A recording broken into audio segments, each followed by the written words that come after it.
शेर का तीसरा पुत्र। एक जंगल में एक शेर अपनी शेरनी के साथ रहता था। दोनों में बहुत ही बड़ा प्रेम था। दोनों शिकार के लिए साथ साथ जाते और शिकार मारकर साथ ही खाया करते थे।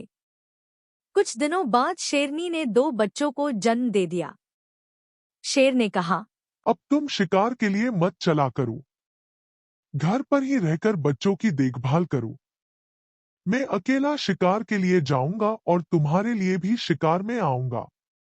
उस दिन से शेर अकेला ही शिकार के लिए जाने लगा। शेरनी घर पर रहकर दोनों बच्चों का पालन पोषण करने लगी। एक दिन जब शेर शिकार के लिए गया तो पूरे दिन घूमने के बाद भी उसे कुछ नहीं मिला। वापस लौटते समय उसने लोमड़ी के बच्चे को अकेले घूमते हुए देखा। आज शेरनी के लिए कुछ भोजन नहीं मिला है, क्यों न इस लोमड़ी को ले चलूं? ऐसा सोच के शेर ने उस बच्चे को पकड़ लिया। शेर लोमड़ी के बच्चे को लेकर घर पहुंच गया। आज जंगल में इसके अलावा कुछ नहीं मिला। बच्चा समझकर मैं इसे मारकर खा नहीं सका। तुम इसे मारकर खा जाओ। शेर ने कहा। शेरनी बोली, जब तुम इसे बच्चा समझकर मार नहीं सके, फिर मुझसे क्यों कह रहे हो कि मैं इसे मारकर खाऊं? मैं इसे मारकर नहीं खाऊंगी। जिस प्रकार मैं अपने 2 बच्चों का पालन पोषण करती हूँ, उसी प्रकार इसका भी पालन पोषण करूंगी। आज से मेरे 3 बच्चे हो गए हैं। शेरनी उसी दिन से अपने पुत्रों के समान ही लोमड़ी के बच्चे का भी पालन पोषण करने लगी। कुछ और बड़े होने पर तीनों बच्चे एक दिन खेलने के लिए जंगल में गए।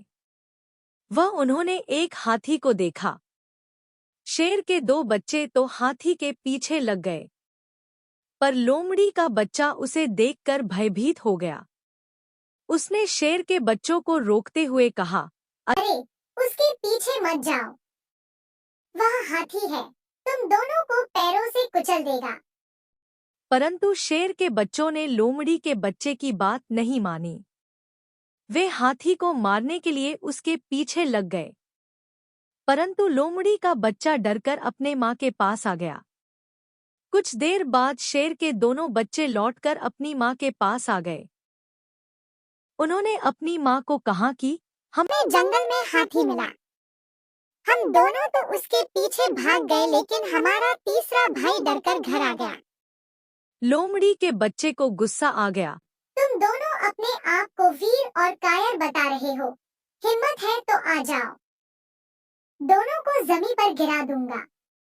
शेरनी ने लोमड़ी के बच्चे को समझाते हुए कहा, तुम्हें अपने भाइयों के लिए ऐसी बात नहीं करनी चाहिए। वे मुझसे तुम्हारी शिकायत नहीं, बल्कि सच बता रहे हैं। क्या तुम हाथी को देखकर डर नहीं गए थे? शेरनी की बात लोमड़ी के बच्चे को बिल्कुल अच्छी नहीं लगी। वह और गुस्से से बोला, मैं हाथी को देखकर डर गया। आपका कहना है कि मैं डरपोक और वे दोनों बहादुर हैं। मैं अकेला उन दोनों को जमीन पर गिरा सकता हूँ। तब शेरनी बोली, देखो बेटा, अधिक बढ़-बढ़कर बातें करना अच्छी नहीं होता। यह तो सच ही है कि तुम्हारे वंश के लोग हाथी को देखकर डर जाया करते हैं। शेरनी की बात सुनकर लोमड़ी के बच्चे ने बड़े आश्चर्य भरे स्वर में कहा, क्या कह रही हो? आपकी बात से लगता है कि मेरा वंश और उन दोनों का वंश अलग है। सच बताओ, क्या बात है? शेरनी लोमड़ी के बच्चे को अलग ले गई और उसे समझाती हुए बोली, देखो, तुम्हारा जन्म लोमड़ी के वंश में हुआ था और उन दोनों का जन्म शेर के वंश में हुआ है। मैंने तुम पर दया करके अपने बच्चों के समान ही तुम्हें पाला है। अब तुम बड़े हो गए हो। मैंने तुम्हारा पालन पोषण तो किया है, परंतु तुम्हारे सभी गुण लोमड़ी जैसे ही है, इसलिए तुम उस हाथी से डर गए। मैंने इस भेद को अभी तक अपने बच्चों से छिपा रखा है। जब उन्हें यह बात मालूम हो जाएगी कि तुम लोमड़ी के बच्चे हो, तो वे तुम्हें मारकर खा जाएंगे। इसलिए अच्छा है कि भेद प्रकट होने से पहले ही तुम यहाँ से भाग जाओ।